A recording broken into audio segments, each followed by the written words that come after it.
हे जगदाधार, आपकी जय हो, जय हो।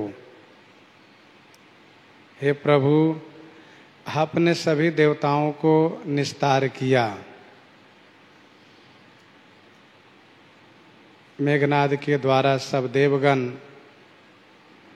बड़े ही क्लेशित रहते थे, त्रस्त रहते थे, क्योंकि उसके द्वारा सुरपुर नित ही परावन होई। स्वर्ग में हमेशा भगदड़ मची रहती थी।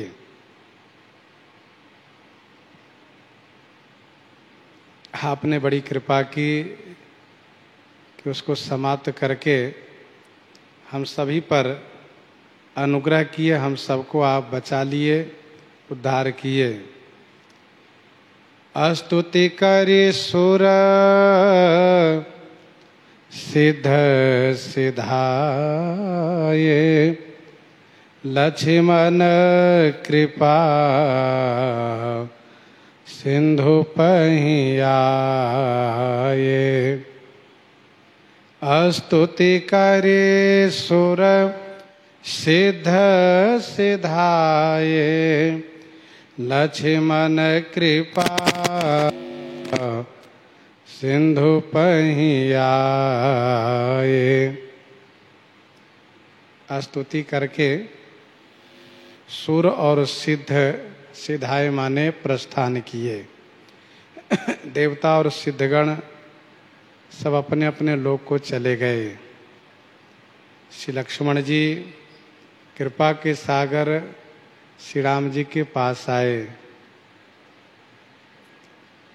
श्री लक्ष्मण जी के हृदय में यह भाव सुदृढ़ है कि कृपा सागर ने मेरी प्रतिज्ञा को रखा। मैंने प्रण किया था कि जब ते ही आजु बधे बिनु आवो, तव रघुपति सेवक न कहावो। उस प्रण को इन्होंने रखा।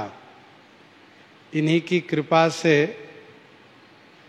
आज वह मारा गया जिसने बहुत माया किया, बहुत डर उत्पन्न किया, बहुत युद्ध किया, पर श्री रघुनाथ जी की कृपा से आज वह समाप्त हो गया।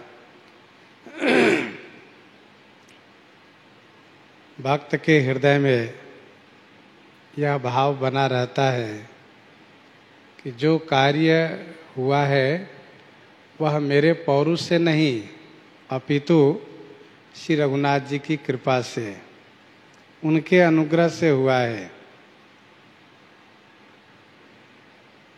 श्री लक्ष्मण जी कृपा के सागर श्री राम जी के पास आए। उधर लंका में सुत बध सुना दशानन, जबहि मूर्छित भयउ परउ महि तबहि। सुत बध सुना दशानन, जबहि। दशानन रावण ने जबहि सुतवध सुना, जबहि अर्थात ज्यों ही पुत्र का वध उसने सुना, तो मूर्छित भयउ परउ महि तबहि। तबहि माने त्यों ही वह मूर्छित होकर के भूमि में गिर गया। श्री हनुमान जी महाराज मेघनाद के मृत शरीर को लंका के द्वार पर रखाए थे। द्वारपाल ने दशानन को यह सूचित किया, निवेदित किया कि महाराज, युवराज मेघनाद अब नहीं रहे, अर्थात वह वीर गति को प्राप्त कर गए।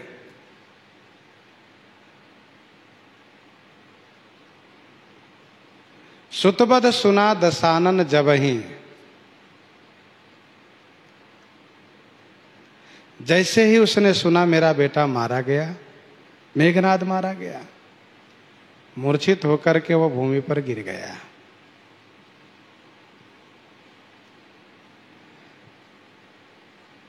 इसके पूर्व जो और बेटे मारे गए थे उससे भी दशानन को शोक हुआ था, परंतु ऐसा शोक नहीं हुआ था जैसा कि आज हुआ है। सुतबद सुरति किन्न पुनि उपजा हृदय विषाद, उसे विषाद हुआ था। प्रथम ही तासु तनय कपिमारा सो सुनि रावण भयउ दुखारा। दुख होता था लेकिन आज असहनीय दुख हुआ, क्योंकि मेघनाद लंका का युवराज था। मेघनाद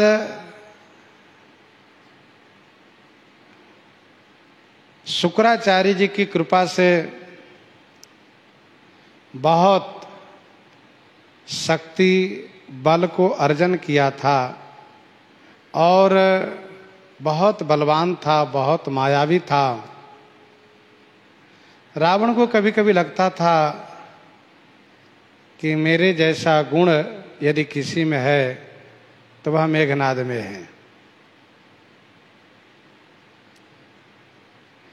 रावण को दो लोगों पर विशेष गर्व था, एक तो अपने भाई कुंभकर्ण पर और दूसरे बेटा मेघनाद पर। कुंभकर्ण असबंधु मम सुत प्रसिद्ध सक्रारी। कुंभकर्ण के मृत्यु पर भी बहुत शोक हुआ था, परंतु मेघनाद के मृत्यु पर तो रावण के शोक की पराकाष्ठा पर हो गई। शोक की पराकाष्ठा हुई, अर्थात रावण उस शोक को सहन नहीं कर सका, मूर्छित हो गया। रावण ही नहीं, आगे गोस्वामी जी कहते हैं मंदोदरी रुदन कर भारी उरताड़न बहुभांति पुकारी। मंदोदरी रुदन कर भारी उरताड़न बहुभांति पुकारी। मंदोदरी भारी रुदन कर, मंदोदरी भारी रोदन करने लगी, बहुत व्याकुल हो गई। उरताड़न बहुभांति पुकारी। बहुभांति पुकारी उरताड़न, बहुत प्रकार से पुकार करती हुई। उरताड़न माने छाती पीटने लगी।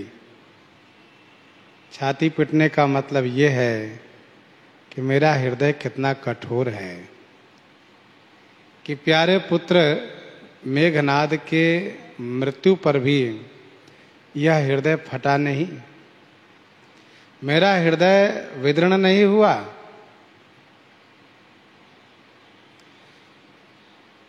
मंदोदरी रुदन कर भारी। अब स्वाभाविक है कि जब मंदोदरी इस प्रकार से भारी रुदन करने लगी तो रावण के रनिवास में शोक का साम्राज्य हो गया। रावण मूर्छित पड़ा है, मंदोदरी रुदन कर रही है, बहुत प्रकार से छाती पीट रही है, पुकार कर रही है, मेघनाद को पुकार पुकार करके रुदन कर रही है।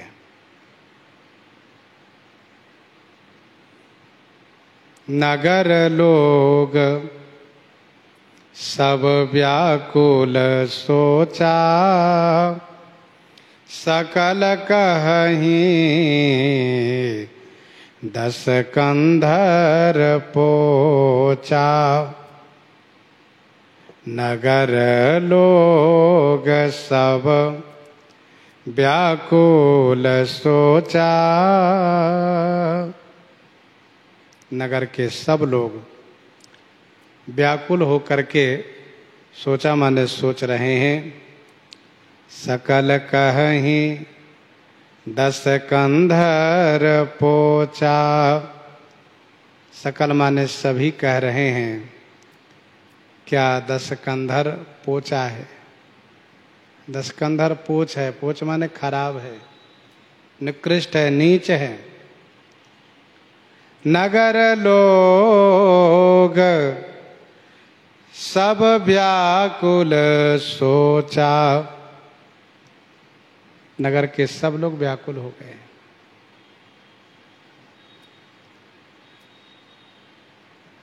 दस कंधर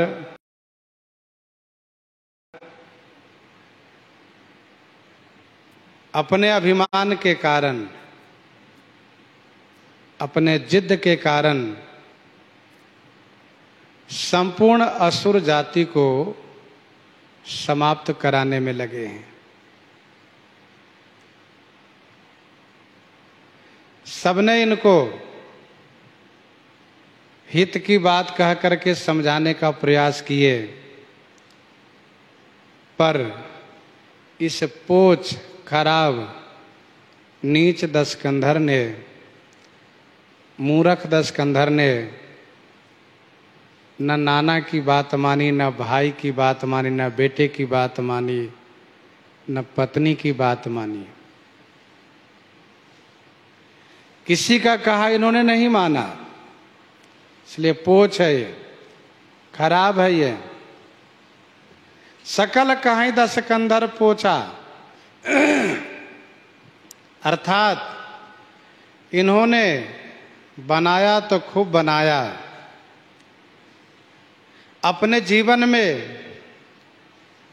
लंका का बहुत विकास किया, निश्चरों का उत्कर्ष प्रदान किया, लेकिन अपनी मूढ़ता के कारण अपने ही जीवन काल में सब कुछ समाप्त कर दिया।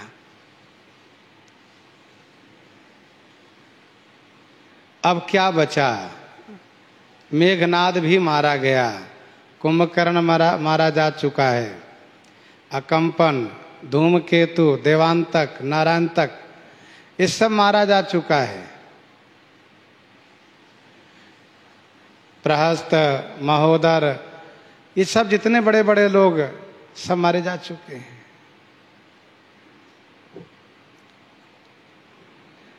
रावण जब मूर्छित अवस्था से जगा,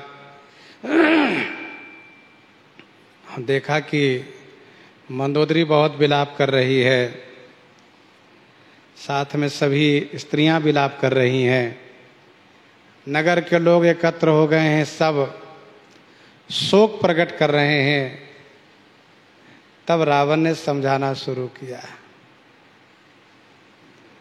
तब दस कंठ विविध विधि समुझाई सब नारी, नश्वर रूप जगत सब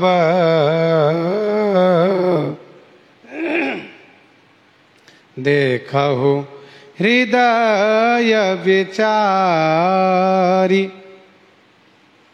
तब दस कंठ विविध विधि समुझाई सब नारी।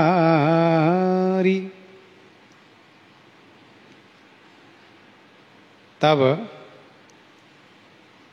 दस कंठ ने विविध विधि माने अनेक प्रकार से सब नारी को समझाया।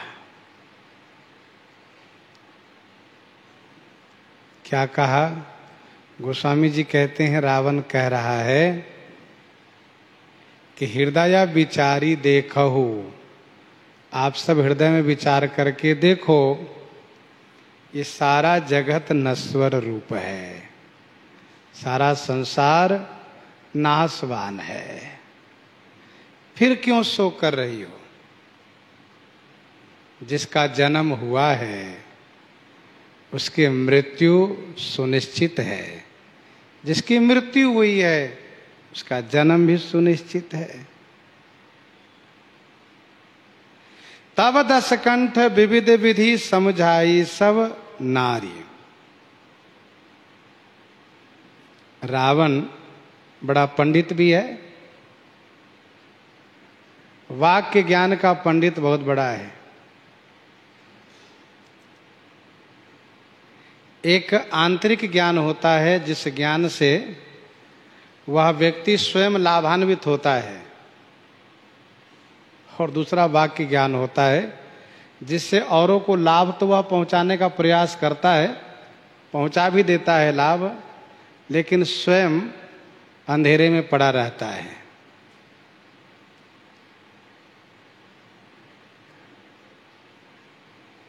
आप देखिए, बल्ब है, दूसरों को प्रकाश देता, स्वयं प्रकाश में रहता है, पर दीपक है, औरों को प्रकाश देता है, लेकिन स्वयं अपने आप को अंधेरे में रखता है।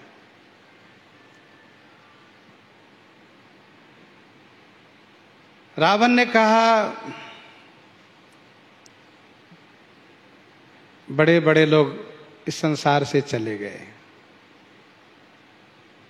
मधुकैटभ, हिरण्याक्ष, हिरण्यकश्यप जैसे सब मारे गए, मृत्यु को प्राप्त हो गए, मृत्यु को प्राप्त हो गए।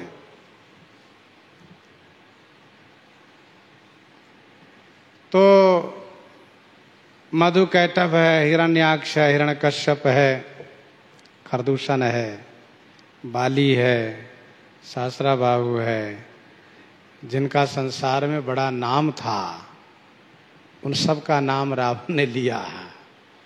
आज रावण सबका नाम ले रहा है। कहा देखो, संसार मृत लोक है, यहाँ आने वाले एक दिन चले जाते हैं।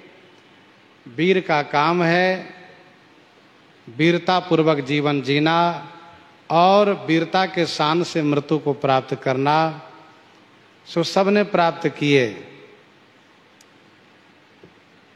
मेघनाद के लिए रो रही हो, मेघनाद ने वीरता का काम किया, उसने जीवन में बहुत यश कमाया, बड़े बड़े पराक्रम का परिचय दिया। आज वह लड़ते लड़ते वीरगति को प्राप्त हुआ है। तो रावण ने समझाना शुरू किया है। गीता जी के दूसरे अध्याय के 27वां श्लोक में भगवान श्री कृष्ण कहते हैं, जातस्य ही ध्रुवोर मृत्युर ध्रुवम जन्म मृतस्य च। दोनों अकाट्य सत्य है, दोनों अटल है, जन्म भी मृत्यु भी।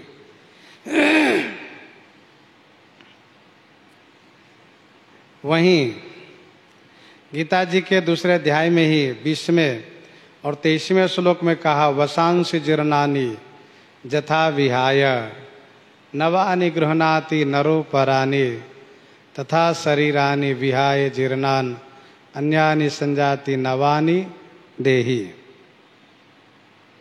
शरीर एक कपड़े की भांति है। जिस प्रकार से हम आप पुराने कपड़े को सहर्ष छोड़ देते हैं, नए कपड़े को पहन लेते हैं, वैसे ही ज्ञानी पुरुष, विद्वान पुरुष पुराने शरीर को छोड़ करके नए शरीर को धारण करते हैं। आत्मा अजर अमर है, उसको कोई मार नहीं सकता, वह कभी भी नष्ट नहीं हो सकता। नैनम छिंदन्ति शस्त्राणि नैनम दह्यति पावकः न चैनम क्लेदयन्ति आपो न शोषयति मारुतः। आज रावण बिल्कुल पंडित बना है और पांडित्य पूर्वक समझा रहा है, नारियों को समझाने में भी कुशल है, बढ़िया से समझा रहा है। कहा कि ये सारा जगत नश्वर रूप है, सारा जगत नश्वर रूप है। जो दिखाई दे रहा है वह एक दिन समाप्त अवश्य हो जाएगा। संसार की ऐसी व्यवस्था है जो हमेशा से चलती रही है, चलती रहेगी। आना और जाना, जन्म मरण सब दुख सुख भोगा, जन्म मरण सब दुख सुख भोगा, हानि लाभ प्रिय मिलन वियोगा, काल करम बस होहि गोसाई, बरबस राति दिवस के नाई। हम लोग अज्ञानता बस एक दूसरे में दोषारोपण करते हैं, अमुक ने ऐसा अपराध किया, अमुक ने ऐसी गलती करी। ऐसा कुछ है नहीं। ये सब उस व्यक्ति के अपने किए हुए कर्म का भोग है। उसको कोई ना दुख देता है ना सुख देता है। काल कर्म बस हो ही गोसाई, बरबस राति दिवस की नाई। दिन है, कोई चाहे कि रात्रि हो जाए तो नहीं हो सकता, रात्रि है कोई चाहे दिन हो जाए तो नहीं हो सकता। न रात्रि को दिन में परिवर्तित किया जा सकता है। इतना जरूर कर सकते हैं कि उजाला प्रकाश आप जहां वहां कर लीजिए, और रात्रि को सर्वथा नहीं हटा सकते। दिन है, वहां पर आप अपनी व्यवस्था के अनुसार अंधेरा थोड़ा कर लीजिए, ठीक है, लेकिन दिन को हटा नहीं सकते सर्वथा। वैसे ही जीवन में कुछ चीजें ऐसी है जो हमेशा साथ है, उसको हम आप बदल नहीं सकते हैं। जन्म मरण, दुख सुख, हानि लाभ, मिलन वियोग, ये सब अकाट्य है। और ये भी सत्य है कि काहू न को सुख दुख कर दाता, निज कृत कर्म भोग सब भ्राता। जीव अनंत जन्मों से अपने कर्म के जंजीर में बंधा हुआ है, उसके अपने कर्म का भोग भोगना पड़ता है। जब ज्ञान उसको उदय होता है तब समझ में आता है कि कहाँ क्या हो रहा है। सो अज्ञानता में एक दूसरे ऊपर दोषारोपण किया जाता है, एक दूसरे को माध्यम बनाया जाता है।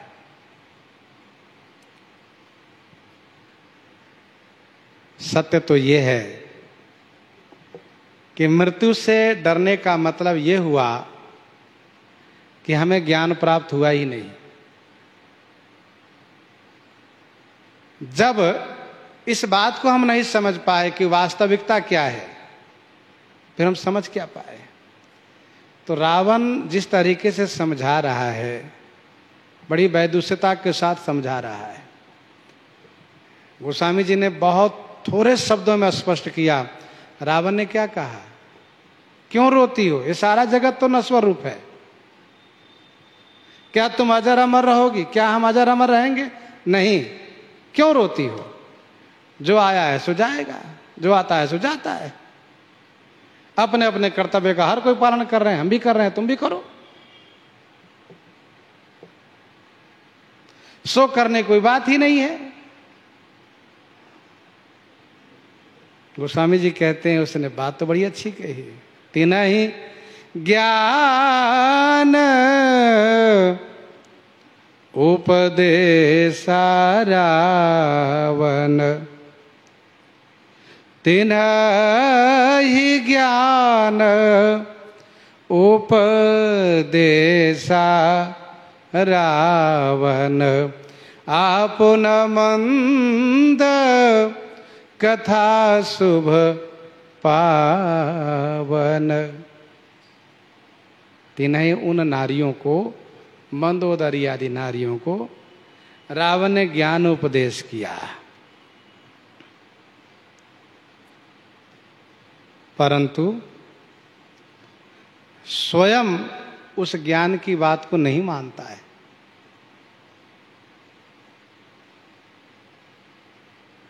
स्वयं नहीं मानता है। आपुन मंद, आप स्वयं रावण मंद है, नीच है। उसने जो कथा कही है वह कथा शुभ है। शुभ माने कल्याणकारी है, पावन है।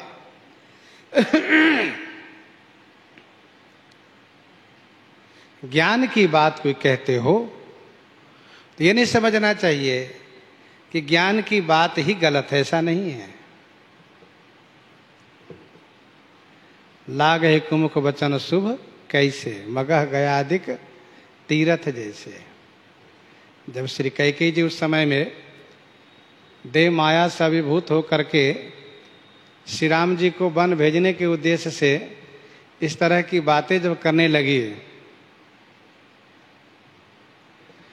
तो गोस्वामी जी ने कहा कि मुख तो कुमुख है पर वचन शुभ है, वचन बढ़िया है।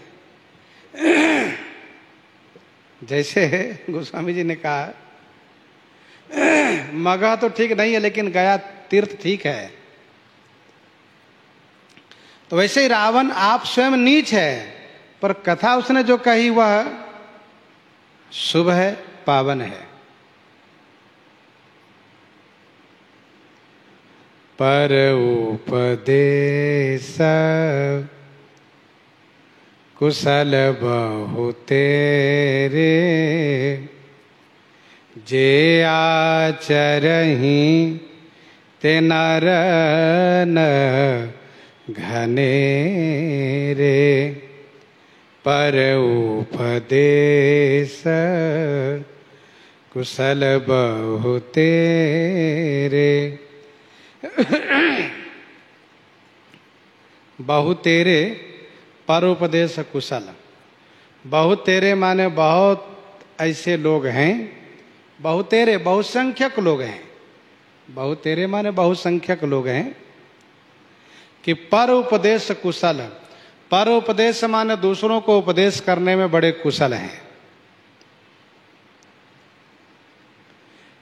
जे आचरहि ते नर न घनेरे। ते नर घनेरे न, ते नर माने वह मनुष्य घनेरे नहीं है, बहुत नहीं है। कौन? जे आचरहि, जो स्वयं आचरण करते हो जीवन में। भाई शिक्षा देने वालों की कमी नहीं है। कोई भी समस्या हमारे आपके जीवन में दिया जाए तो जो मिलेंगे सब शिक्षा देंगे। शिक्षा देने वालों की कमी नहीं है। शिक्षक भरे पड़े हैं, हाँ, लेकिन उस शिक्षा से वे स्वयं लाभान्वित हो जो शिक्षा दे रहे हैं, ये बहुत कम है। समझाने वाले तो बहुत मिलते हैं, समझने वाले बहुत कम मिलते हैं। समझने वाले मौन होते हैं। में गोस्वामी जी ने लिखा, एक ही एक सिखावत। बरवे रामायण 64 में गोस्वामी जी ने लिखा, एक ही एक सिखावत जपत न आप। एक दूसरे को हर कोई शिक्षा दे रहे हैं, परंतु जपत न आप। स्वयं नहीं जाप करते, स्वयं भजन नहीं करते। तुलसी राम प्रेम कर बाधक पाप। गोस्वामी जी ने कहा पाप उसके ऊपर हावी है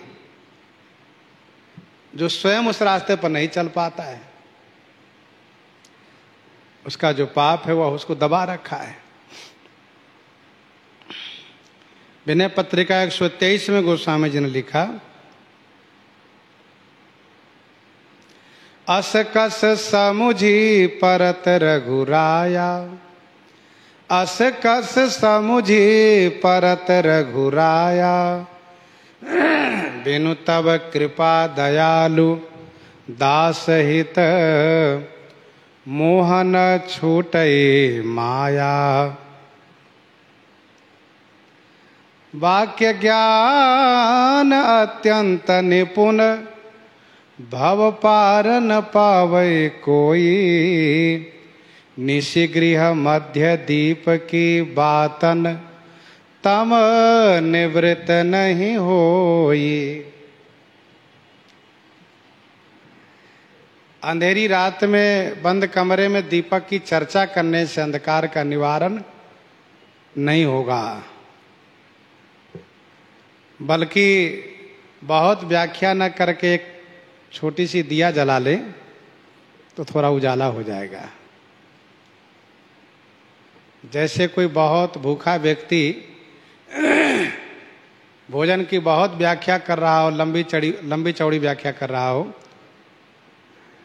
56 व्यंजन होता है, उसमें चतुर्विध होता है, खटरस होता है, कटु अम्ल तिक्त लवण कसाय मधुर, चार बचोस ले पेय, बढ़िया बढ़िया व्यंजन का व्याख्यान कर रहा होगा, तो उससे उसकी क्षुधा की निवृत्ति नहीं होगी। इससे अच्छा यह है कि वह थोड़ा श्रम करें और श्रम करके एक टिक्कर बना के और थोड़ा खा लें, पानी पी लें, तो उसको शांति मिल जाएगी।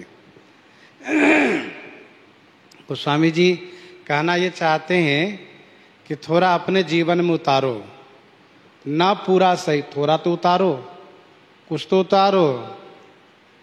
जैसे करत करत अभ्यास ते जड़मति होत सुजान, रसड़ी आवत जात ते शिल्प परत निशान।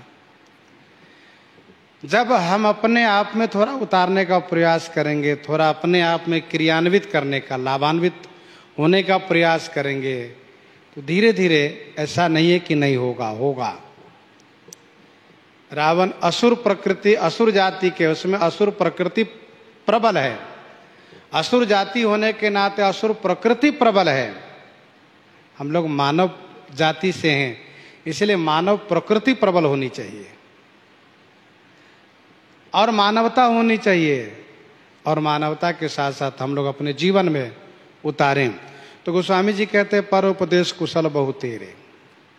बहुधा दूसरों को उपदेश करने वाले बहुत मिलते हैं। कोई संकटाग्रस्त हो, परेशान हो, रो रहा हो, बहुत समझाने वाले उसको मिलते हैं। वही संकट जब उस पर आता है तो रोते हुए दिखाई देता है। भैया कल तो बहुत समझा रहे थे।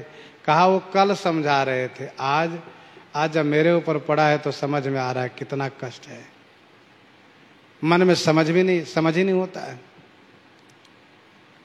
तो परोपदेश कुशल बहु तेरे, दोहावली में गोस्वामी जी ने लिखा 348 में, दोहावली 348 में, जलचर थलचर गगन चर, जलचर थलचर गगन चर, देव धनुज नर नाग।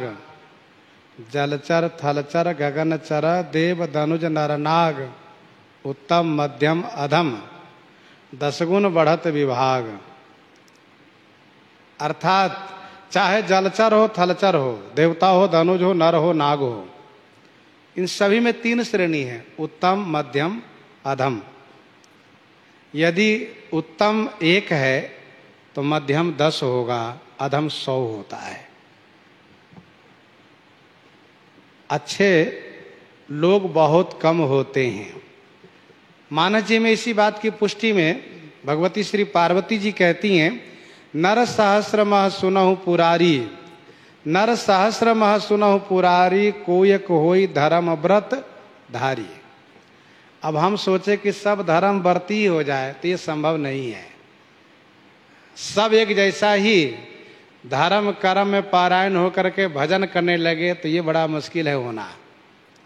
एक ऐसे महापुरुष होते हैं जिनके साथ वाले भी करते हैं, जिनके रहने से सब होता है, और वे खूब अपने जीवन में उनका स्वाद लेते हैं, भजन पूजन साधना का। तो नर सहस्रमा सुनो पुरारी, कोई कोई धर्म बरधारी।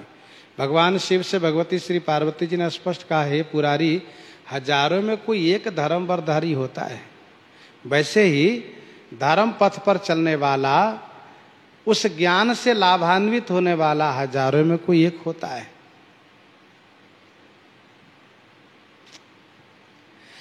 बहुत ऐसे हैं कि पूरा जीवन इसी में खपा देते हैं कि अब इस तरह से प्रबंधन कर लेंगे, फिर बाकी तो बहुत जीवन है, फिर हम भजन पूजन कर लेंगे। ऐसे करते करते एक दिन काल उनको धर दबोचता है। और उन्हीं में से हजारों में से एक आध ऐसे हैं जो सोचते छोड़ो सारा प्रपंच, अब थोड़ा भजन करूं। तो वे अंतर्मुखी होने लगते हैं। अंतर्मुखी होने लगते उस ज्ञान जो उन्होंने जीवन में प्राप्त किया है उससे अपने आप को समझाने लगते हैं कि देख भाई समझो, संसार को बहुत कुछ देखा तुमने। अपने आप को समझाने की विधि यही है, अपने आप को समझाते हैं वे संत महात्मा, वे साधक, वे महापुरुष, चाहे वो जिस वेशभूषा में रहते हो, वे समझाते हैं कि देख भैया देखा ना, बालापन में देखा, युवावस्था में देखा, देश काल घूम करके देखा, और बहुत ऐसे लोग मिले, सबके जीवन में अनुभव किया। सबका सार क्या है? सार पर आ जाओ। और जो अपने आप को समझाने लगते हैं समझो कि वे बड़े महान है। नहीं तो सारा जीवन दूसरों को समझाने में बीत गया, अपने आप को समझा ही नहीं पाए। इसीलिए अपने आप को समझाने का थोड़ा प्रयास करना चाहिए। यदि अपने आप को समझा नहीं पाए और सारा जीवन बीत गया परोपदेश में, तो फिर यही चौपाई लागू हो जाएगी, परोपदेश कुशल बहु तेरे, जे आचरित नर न घनेरे। जे आचरण ते नर न घनेरे, जो आचरण करते ऐसे मनुष्य बहुत कम है। शैले शैले न माणिक्यम, मौक्ति कम न गजे गजे, साधवो नाम न सर्वत्र, चंदनम न बने बने।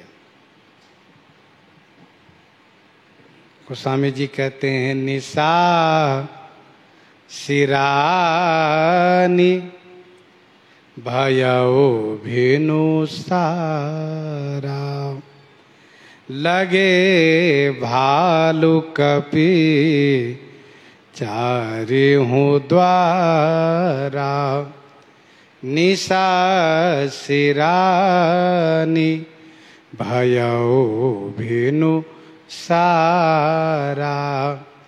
निशा सिरानी माने रात बीत गई, भेनु सारा भयऊ, भेनु सारा भयऊ माने प्रातः हो गया।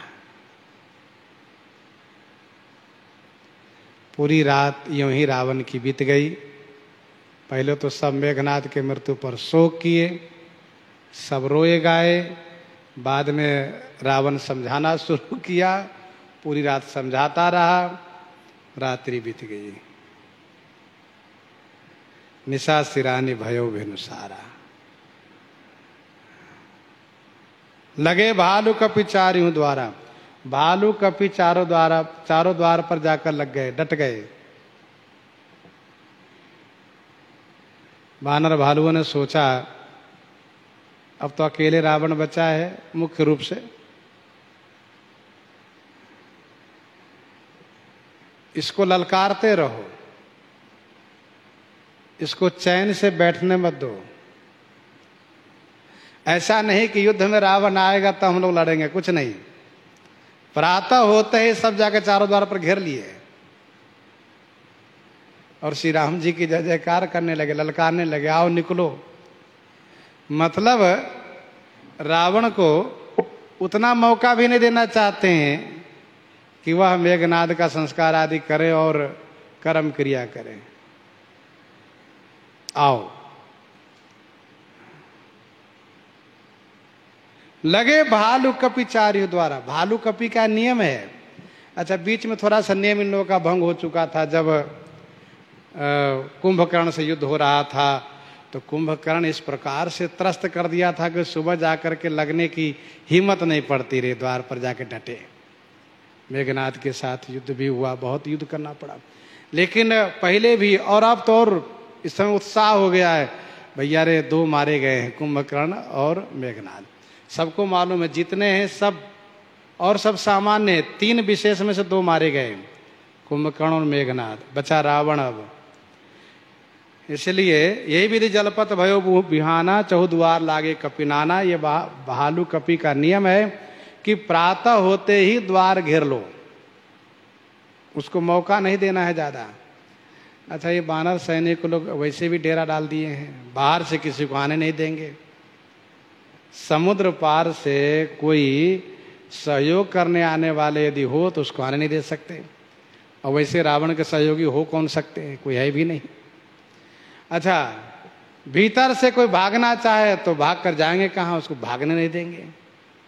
युद्ध के लिए ललकारते हैं, आओ लड़ो, तुम जीत पाओ तो जीतो, नहीं तो मरो। बानर भालू प्रातः होते द्वार को घेर लिए, डट गए।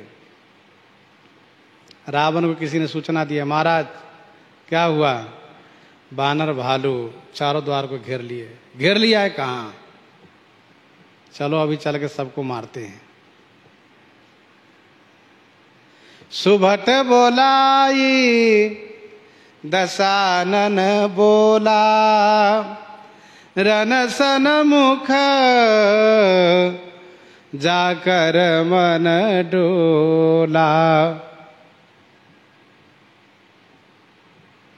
भाई जब संसार नश्वर है, रावण ने कहा, तो कोई तो सत्य है, कोई तो शाश्वत है, पर उस शाश्वत सत्य ईश्वर को नहीं मान रहा है रावण। रावण को अपनी भुजा बल का अभिमान है। सुभट बोलाई दशानन बोला, सुभटों को बुलाया रावण। प्रातः होते ही बानर भालू चारों द्वार पर जा लगे, डट गए। तो रावण ने सभी सुभटों को बुलाया, कहा सुनो, तुरंत संदेश भेजा और सब सुभट आए। रावण ने संबोधित किया, सुभटों मेरी बात ध्यान से सुनो। रन सन्मुख जाकर मन डोला, रन सन्मुख जाने में जिसका मन डोल रहा हो, डर रहा हो, घबरा रहा हो, वह अभी भाग जाओ, इसी समय भाग जाओ। रण सन्मुख होने में जिसका मन डोल रहा हो, हिचकिचा रहा हो, घबरा रहा हो, डर रहा हो, सो अब ही बरु जाओ पराई, संजोग विमुख भय न भलाई, सो अब ही बरु जाओ पराई। सो माने वह, बरु माने भले ही, चाहे, पराई जाओ, पराई जाओ माने भाग जाए। इतनी छूट तो रावण दिया, आज दिया है, पहले नहीं दिया था, पहले नहीं दिया था, आज दिया है। सुनो, जिसका मन घबरा रहा हो ना, वो मत जाओ युद्ध में, भाग जाओ, यहीं से भाग जाओ। सो अब ही बरु जाओ पराई, सो माने वह, बरु माने भले ही, चाहे अभी इसी समय, पराई जाओ, भाग जाओ। और सुनो, रण में जाने के बाद वहां से यदि भागे, संजुग विमुख भय न भलाई। संजुग माने युद्ध से विमुख होने पर भलाई नहीं होगी। युद्ध में जाने के बाद यदि वहां से तुम विमुख हुए, वहां से भागे, तो भलाई नहीं होगी, ध्यान रखना। फिर मैं मारूंगा, घर में आ जाओ, घर में तुम्हें वहीं पहुंच करके मारूंगा। सो अब ही बरु जाओ पराई। आज रावण छूट दिया है। एक समय वो था, रावण ने कहा, जो रण विमुख सुना मैं काना, रण से जो भागा उसको मैं मारूंगा। जो रण विमुख सुना मैं काना, सो मैं हतव कराल कृपाना। अरे तुम लोगों को मैंने इतना खिलाया पिलाया काहे के लिए? सर्वस खाए भोग करी नाना, समर भूमि भय बल्लभ प्राणा। सर्वस खाए, अनेक भोग सुख किए, और जब देश की सुरक्षा की बात आई, तब तुम लोगों को प्राण प्रिय लगने लगे, भाग रहे हो जाएगा। लेकिन युद्ध में जाकर के भागोगे तब ठीक नहीं होगा। रावण युद्ध के नियम को युद्ध में जाने के बाद यदि कुछ लोग भागने लगते हैं तो उसके देखा देखी भगदड़ मच जाती है, फिर और लोग भागने लगते हैं और लड़ने वालों का उत्साह भंग हो जाता है, शत्रु प्रबल हो जाता है। इसीलिए युद्ध में जाने का मतलब पीठ नहीं दिखाना है, सदैव सामने खड़े रहना है, लड़ते लड़ते भले मर जाना है लेकिन भागना नहीं है। संजुग विमुख भये न भलाई। अच्छा, रावण जिस प्रकार से कह रहा है तो ऐसे में तो सब भाग जाएंगे, छोड़ देंगे साथ। जिस तरह से रावण कह रहा है ऐसे में तो सब साथ छोड़ देंगे। वैसे ये रावण के सुभट लोग हैं, रावण द्वारा पाला पोसा गया है, ऐसा नमक हरामी नहीं करेगा। फिर भी यदि मान लो कि जैसा रावण कह रहा और सुभटों को लगे कि ये तो भाई सब मर ही रहे हैं, मर ही जाएंगे, इस चक्कर में हम लोग क्या पढ़ना, चलो भाग चलते हैं। तो इसके लिए रावण आगे कहता है, सुनो तुम लोग छोड़ भी दोगे ना तो हम युद्ध करेंगे, क्योंकि निज भुज बल में बयर बढ़ावा, दईहूँ तर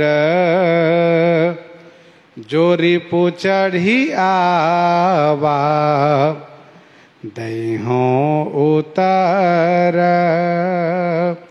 जोरी पुचढ़ी आवा। निज भुज बल मैं बैरु बढ़ावा। निज भुज बल, अपनी भुजा बल से मैंने बैर बढ़ाया है, अपनी भुजा बल से मैंने बैर बढ़ाया है। देखो, तुम लोग इस भरम में मत रहो कि तुम्हारे बल से हम कहीं विरोध करते हैं।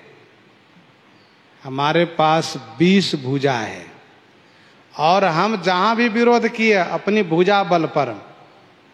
दईहों उतर जो रिपु चढ़ी आवा, जो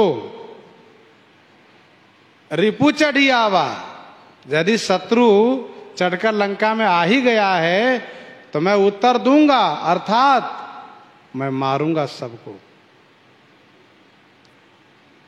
निज भुज बल मैं बयर बढ़ावा, दईहों उतरु जो रिपु चढ़ी आवा।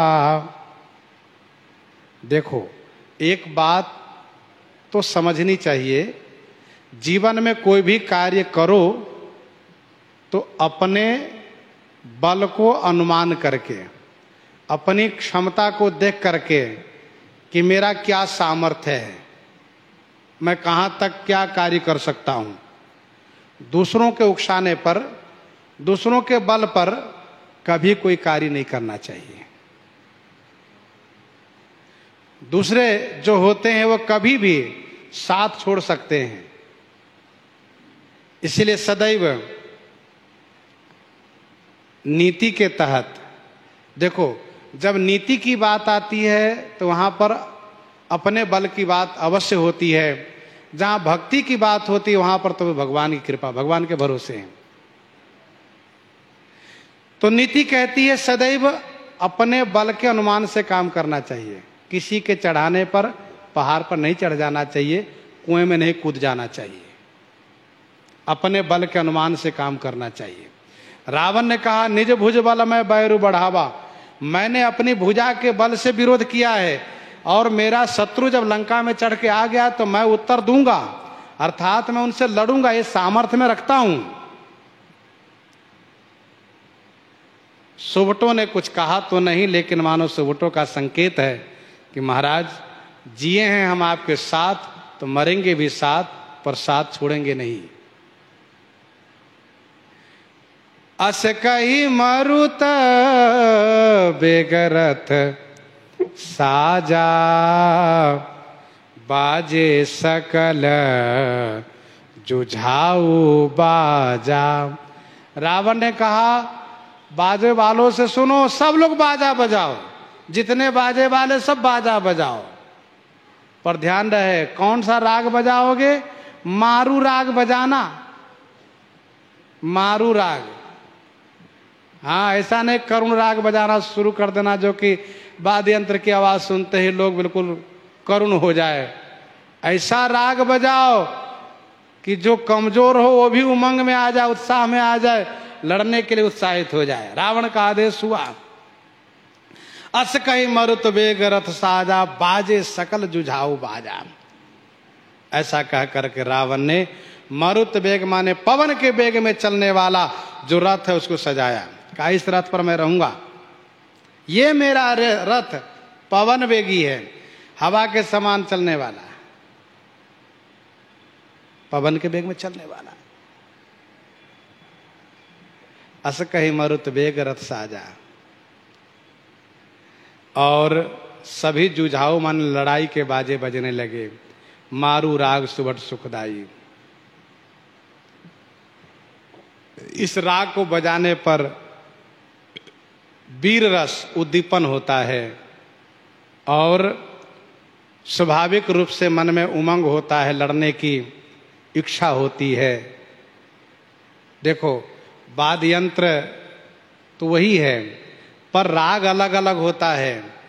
कुछ राग ऐसे होते हैं जिस राग से व्यक्ति बिल्कुल रो देता है, कुछ राग ऐसे होता है बड़ा उत्साहित होता है, कुछ राग ऐसे है जिसे बहुत खुशी होती है, उमंग उत्साह होता है।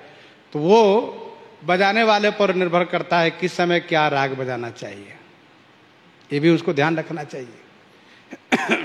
बाजे सकल जुझाऊ बाजा, चले वीर सब अतुलित बली, जनुक जल कई आंधी चली। शाही सेना चली है, अब शाही सेना, रावण की फौज है ये। चले वीर सब अतुलित बली, अतुलित बली, अतुलनीय बल वाले सभी वीर चल दिए।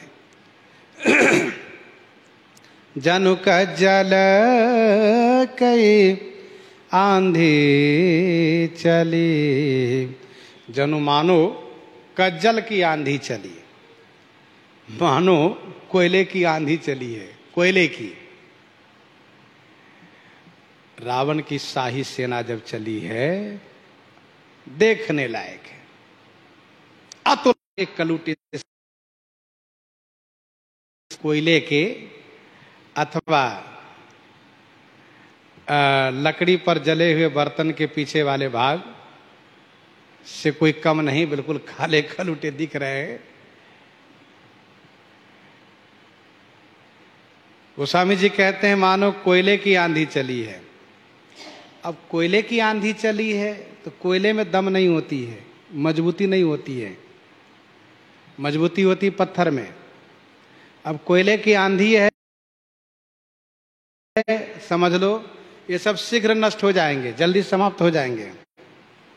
असगुण अमित होहिते ही काला, गनय न भुज बल गर्भ विशाला।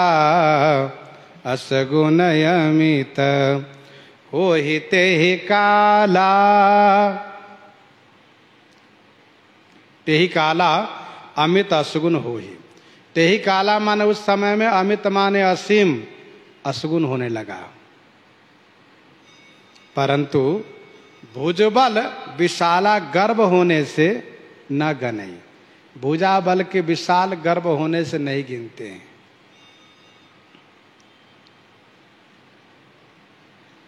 कोई जब किसी कार्य के लिए चलता है तो प्रकृति उसको शुभ अशुभ को संकेत करती है, ये नियम है। हम आप कहीं भी यात्रा में चलो तो, किसी कार्य के लिए चलो तो प्रकृति उस शुभ अशुभ को संकेत करेगी स्वाभाविक रूप से। अंग फरकन होगा, कुछ ऐसे दृश्य सामने दृष्टि गोचर होगा, यदि आप जानते हो तो समझ सकते हैं कि हाँ एक सगुन है कि अशगुन है, अच्छा होने वाला है कि बुरा होने वाला है। अच्छा होने वाला है तो शुभ अंग फरकेगा, मन में स्वाभाविक प्रसन्नता होगी, और अच्छा दृश्य का दर्शन होगा। बुरा होने वाला होगा तो इसके विपरीत होता है। अशगुन अमित हो ही तई काला, अशुभ होने लागे तब नाना, रोबई खर श्रीकाल बहुस्वाना, बोल खग जग आरत हेतु, प्रकट भय नभ जाता केतु। अशुभ होने लगे।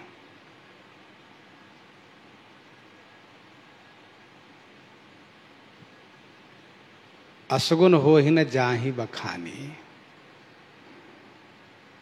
जब ते तुम सीता हरियाणी, अशगुन हो ही न जाहि बखानी।